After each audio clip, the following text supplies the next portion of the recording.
Seem like quite a vibrant bunch. They're always quite a vibrant bunch, but I guess the other night must have made a bit of a difference. The managers called you the kind of masters of the bounce back, and that seemed like a bit of a bounce back the other night. Yeah, it was a massive bounce back as well, especially with all the top 6 teams losing as well, which helped us massively. I think the past couple of games that top 6 have lost and we lost, so I think it was brilliant for us to get the 3 points and move up the table. We've had so many injury problems to talk about in the last sort of 2 months or so. That seems to have eased now, to the extent that a while ago you were probably the only fit forward player, and the other night you were on the bench. I guess that must be a good thing for the team, but not necessarily for you. Yeah, 100%. Having everyone fit is good for the gaffer. Pickles his head, picking the team and on the day of the game, and I'm just glad to be fit throughout the whole time. Yes, it's difficult with some. I mean, a lot of teams this season, even in the Premier League, a lot of big players are getting injured, and you just have to have that rotation of the players coming in and doing their bit, and they have done when the main players have been injured. So it's good to have them all back, and having a fit squad is probably the key thing. Maybe 1 or 2 missing out, and hopefully we can get them in for the last couple of games of the season.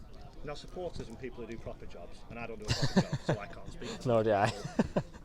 Would say you're playing football twice a week, maybe 3 times a week. Why is that so difficult? What is so taxing about the idea of Saturday, Tuesday, Saturday, kind of over the space of 8-9 months?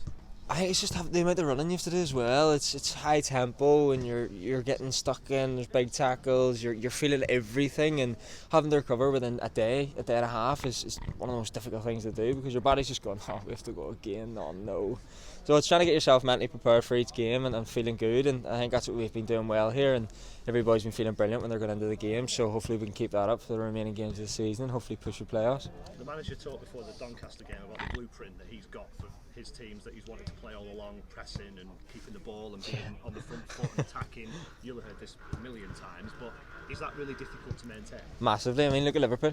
Liverpool last season were unbelievable pressing, one of the most best team of pressing, and this season it's been so difficult for them because there's been so many games they add on, and Saturday, Tuesdays they've been going since the start of the season. So we've been the same. We keep the high press. It's brilliant, especially in League One, because teams can't deal with the high press, and when we get it right, we're one of the best teams of pressing. And it is difficult to keep the tempo up, especially with the Saturday, Tuesday coming. So hopefully you can go park the bus one day and we can just sit back and catch in the counter. We don't have to do much running. Stadium Light this weekend, you'll have some fond memories of that. Oh yeah, brilliant. Like I think I said last time when I first came here, it was one of the best experiences I've had, especially watching Sunderland as a kid. One of the biggest teams in the Premier League at the time, fan base wise, and it was just brilliant to score as well, and set up a penalty for Billy to score, and it was good. And then obviously they came back and showed their quality and their class, bring it back to 2-2. But very, very fond memories of that place, and hopefully we get more Saturday. I think it'll be a very different proposition behind closed doors, because I'm sure that the crowd played a part in that game when they were 2-0 down, and that had an impact on the players. Yeah, massively. The crowd does help you go forward, or help you shrink into your shell. I think that's what they did the first half really in that game when we went 2-0 up. The crowd were on their backs, and I think it crumbled a little bit, but like I said, they showed their class and their quality that they have, and the money that they bring into the club to bring players in.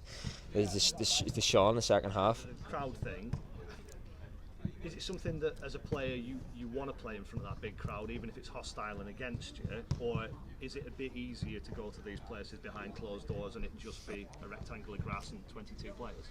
It's kind of awkward, because for the big teams I'm guessing they would need their fan base. I mean, I've watched Celtic so much this season, and without the fan base they're not great at all. And with here, if we have the fan base, it just gives us that extra edge to go forward and play with the big teams as well, because everyone's up for it. And for Saturday it'd been brilliant for Accrington with having the fans there, going to Stadium of Light, backing the boys to do well against Sunderland like we always do, and hopefully we can get the result. But yeah, having without fans, it's, I mean, for you as well, it's not great. It's quite quiet. You hear everything on the pitch.